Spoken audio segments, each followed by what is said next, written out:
sangat. Okey, terima kasih. Kita teruskan dengan menjemput Saudari Nurul Izzah Anwar, Naib Presiden, untuk menyampaikan pergolongan beliau. Dipersilakan.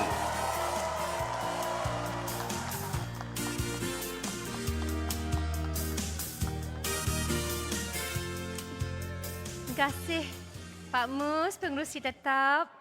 Bismillahirrahmanirrahim. Alhamdulillahirrabbilalamin. Wassalatu wassalamu ala asyrafil anbiya'i wal mursalin wa ala alihi wa sahbihi ajmain. Yang saya hormati Presiden Setiausaha Agung, Timbalan Presiden, Naib Presiden, semua pimpinan parti, tak dilupakan juga tim HQ tepukan, dan semua sukarelawan kita. Ada sukarelawan muda yang panggil saya Datuk, mungkin dia dah lama saya tak berucap kan. Semua yang bersama, teman-teman seperwakilan yang dikasihi sekalian, saudara-saudari gili, Assalamualaikum warahmatullahi wabarakatuh. Salam perjuangan, salam reformasi, salam Malaysia Madani. Alhamdulillah saudara-saudari, dah lama saya tak berucap dalam kongres. Alhamdulillah, hari ini kita bertemu sekali lagi dalam Kongres Keadilan yang ke-17. Yang ke-17, saudara-saudari. Pejam celik, masa yang bergerak pantas. Tak sedar-sedar dah 24 tahun saya menyertai Parti Keadilan Rakyat bersama anda semua. Benar, kita mendengar ramai yang berkorban. Saudara-saudari sendiri berkorban, ramai yang hilang kerja semasa parti mula-mula naik. Ada yang sempat juga digelar penghuni penjara menanti kesudahan manis untuk tiba. Saya dengar daripada Uncle Oting tadi ya, hari ini pun terpaksa berkorban untuk sampai ke Kongres Keadilan. Ya, jadi mungkin kita boleh pastikan kita sama-sama membantu agar lebih dipermudah bagi semua perwakilan tahun depan. Walau ada yang pasang surut keahliannya, apatah lagi kesetiaannya, ada juga anggota setia. Saya nak dengar suara daripada perwakilan Sarawak. Sabah? Oh, Sabah ramai sangat. Pulau Pinang? Pulau Pinang, Sabah pun sangat. Okey. Negeri Selangor, dah tentulah. Selangor, MB kat situ kot Selangor.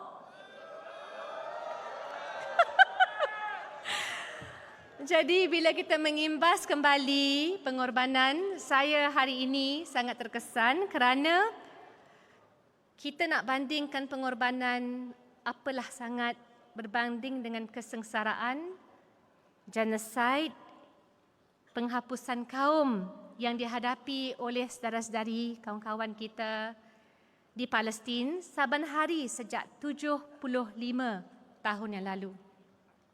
Saudara-saudari, saya sebut ini kerana saya mahu kita mensyukuri peluang menikmati hidup dalam keamanan. Kita perkukuh keberanian kita mendepani isu keluhan rakyat, membina parti dan juga memberanikan kesediaan menawar keadilan sosial kepada warga Palestin dan warga rentan lain yang berada di Malaysia. Sebagaimana yang diungkapkan oleh Gandhi, the measure of a society is how it treats its weakest members. Semuanya bermula dengan sifat empati dalam diri kita semua.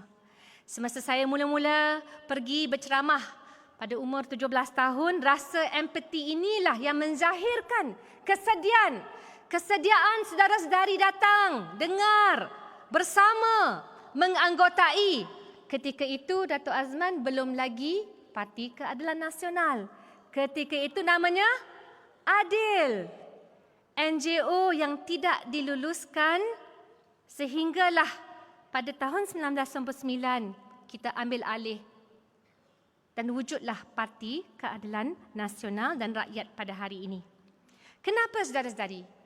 Kerana kezaliman yang diperlakukan terhadap seorang individu menjadi pemangkin perjuangan kita mempertahankan kebenaran dan keadilan untuk semua rakyat. disimbolkan tapi kita menerapkan supaya kita melakukan perubahan yang lebih baik di kalangan masyarakat. Namun apa pula identiti kita? Kita ni banyak diselar, diserang. Saya ingin ungkapkan sebuah puisi seorang pujangga India, Mahakavi Subramania Bharati. Dia berjudul Velai Niraturu Punai. A White Cat in Our Home. Cerita dia tentang seekor kucing putih. Dia lahirkan banyak anak-anak yang pelbagai warnanya. Beliau sebut, whatever may be their colour, are they not of the same kind? Would we say that one colour is inferior and the other superior? Dalam khutbah terakhir junjungan besar kita Nabi Muhammad SAW, baginda bersabda, kamu semua adalah sama. Tidak seorang pun lebih mulia dari yang lainnya kecuali dalam takwa dan beramal soleh.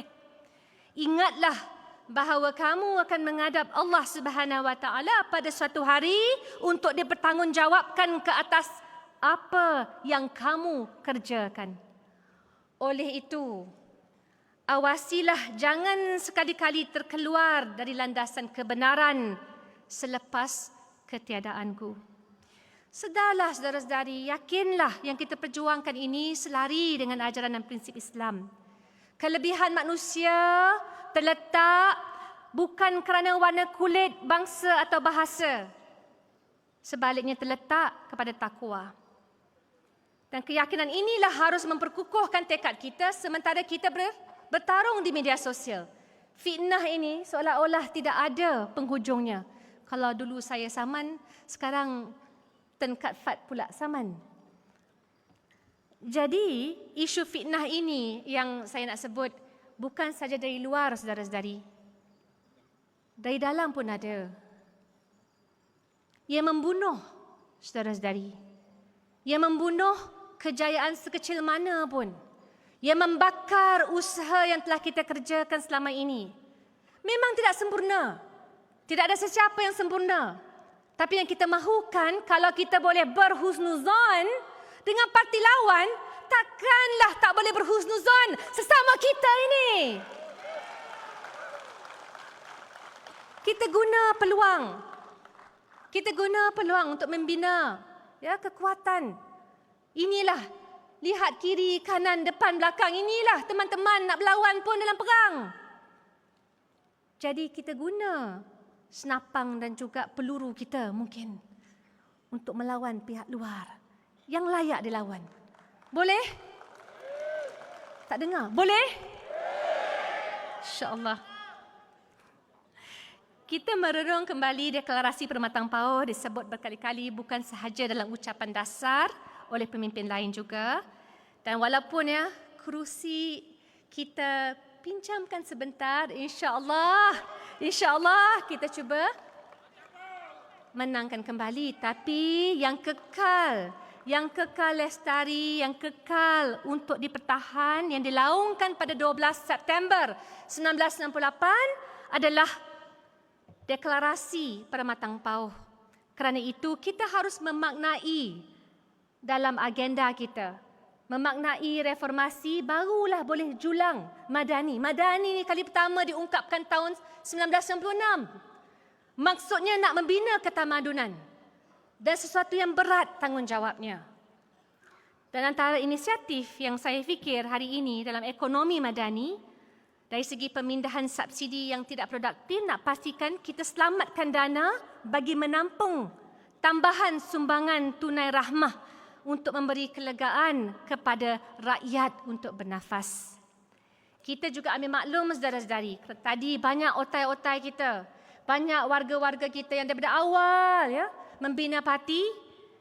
Apakah bentuk masa depan mereka sekiranya simpanan kian meruncing?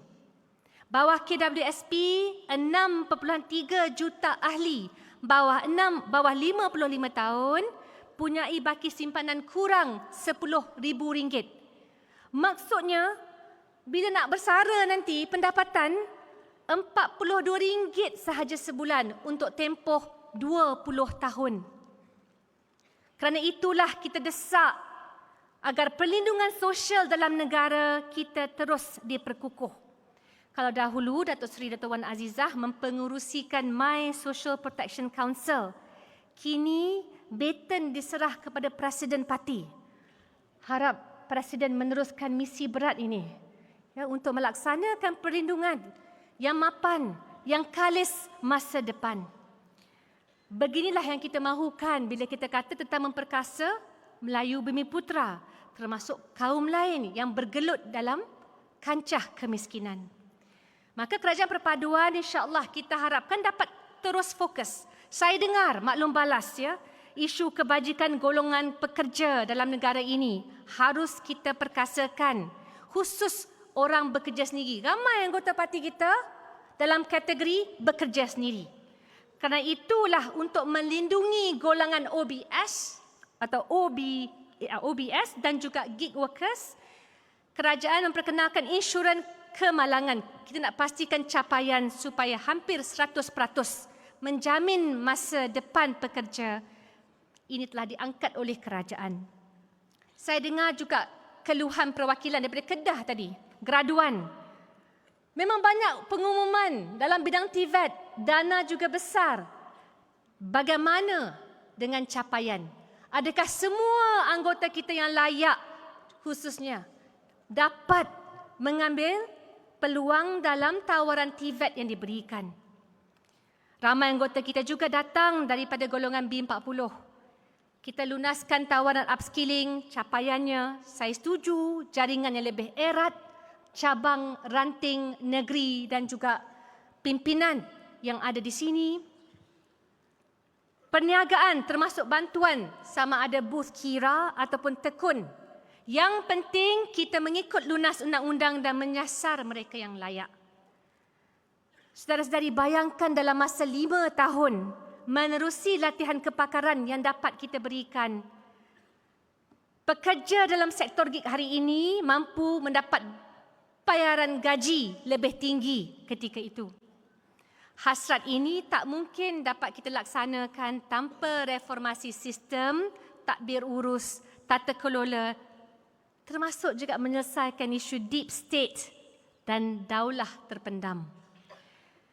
Dan saya harus tekankan sekali lagi, kemenangan pertama kita dirampas menerusi Sheraton. Kemenangan kali ini alhamdulillah menerusi gabungan.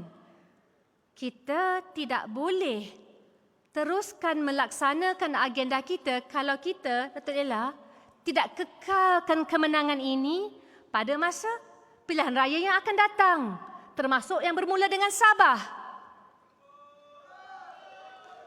Jadi, saudara-saudari, semua ini berpusat dengan kekuatan antara kita. Keadilan juga perlu membawa perubahan bermakna buat kaum wanita. Semalam, kita sambut Hari Penghapusan Keganasan Terhadap Wanita peringkat antarabangsa. Ingat, sayangi diri, sayangi wanita. Boleh? Pembudayaan kasih sayang serta rasa empati diterapkan dalam pentadbiran supaya statistik jenayah domestik, penderaan terhadap kanak-kanak berkurangan dari tahun ke tahun. Itu agenda kita. Di Selangor, yang saya rujuk statistik, trend jenayah domestik meningkat sejak 2017 hingga 2021.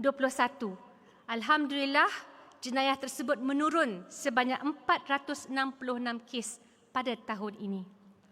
Di bawah pimpinan keadilan, Kerajaan Perpaduan, ada inisiatif caruman air suri. Perwakilan Melaka sebut tadi untuk melindungi para suri hati. Kita juga memperkenalkan insentif subsidi gaji bulan pertama buat para ibu kembali bekerja. Tapi adakah semua anggota kita mampu mendapat makluman terkini tentang semua insentif ini dan mengambil pakai? Saya juga mahu ucapkan tahniah kepada semua wanita, khususnya wanita Sarawak dan juga wanita Selangor yang telah menghidupkan khidmat ujian saringan kendiri DNA HPV untuk menyahkan kanser cervix. Siapa wanita yang lain yang tak buat lagi pap smear, yang tak mahu kepada pap smear, silakan pergi ke booth. Saya minta Datuk Hafsah, duta kita, heroin kita, cancer survivor bangun. Datuk, inilah wajah pimpinan wanita kita termasuk mantan pengerusi keadilan negeri Sarawak. Ya, bukan sahaja telah berjaya melawan kanser, tapi membantu agar seramai mungkin wanita menyaring. Kalau wanita saring awal ujian HPV DNA, kita boleh ambil rawatan, kita boleh elakkan kanser cervix. Dan pihak Pertubuhan Kesihatan Sedunia menyasarkan kalaulah kanser, antara kanser-kanser yang kita boleh insya-Allah hapuskan, pertamanya kanser rahim, kanser cervix. Jadi bagi semua yang belum membuat saringan, silalah pergi ke booth, jangan balik rumah terlebih dahulu. Maka pada saya, kemenangan kita sebagai saya ingatkan ya, bersyarat. That's how life is. Waktu hampir cukup. Baik, saya hanya tambah dari segi beberapa poin yang tidak boleh kita lupakan. Saudara-saudari, Pak Mus pengerusi tetap, kita tidak boleh leka.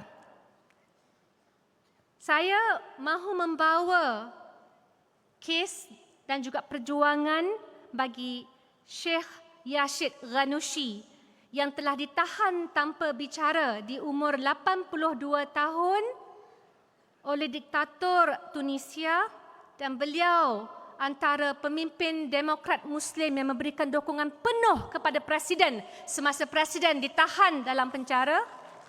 Beliau sekarang ditahan, saudara-saudari, dipenjarakan pada umur 82 tahun, dan anak-anak beliau, Muaz, bersama dengan YB Said Ibrahim, baru saja datang ke Malaysia mengajak kita, mengajak negara kita. Dikatakan negara kita, beliau doakan kejayaan.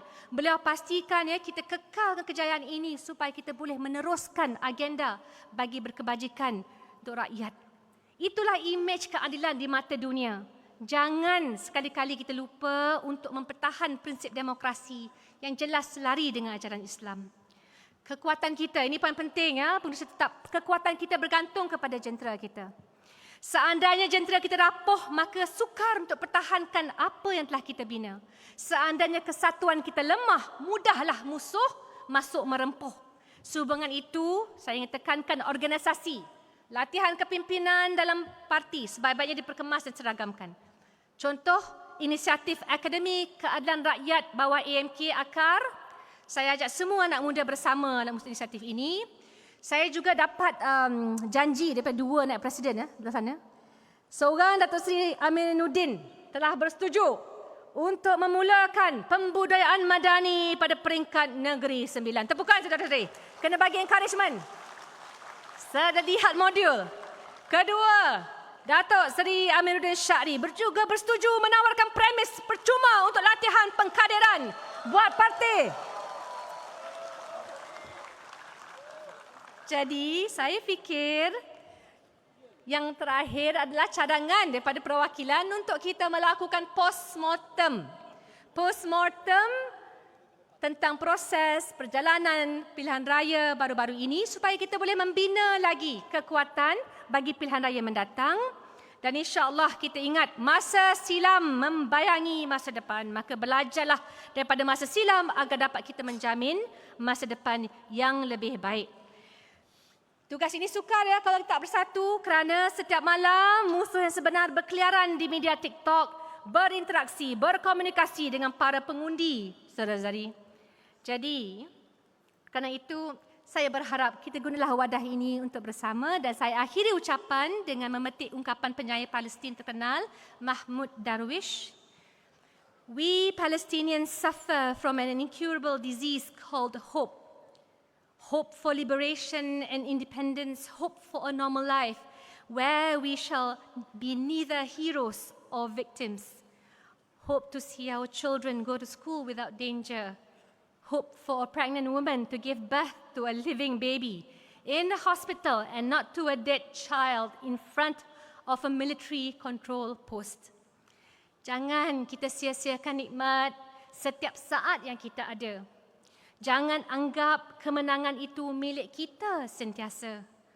Bayangkan kita mampu bina masa depan yang lebih baik. Kalau kita menang, kita perlu dan wajib memaknakan reformasi supaya dapat memberi kesan mendalam terhadap kehidupan rakyat. Sebab itulah laungan kita, membujur lalu. Lintang patah. Saya tu dah lewat tapi tak dengar, tak semangat. Membujur lalu. Lintang patah. Okey, Agi hidup, Agi Gelaban, lawan tetap. Lawan. Wassalamualaikum warahmatullahi wabarakatuh. Terima kasih.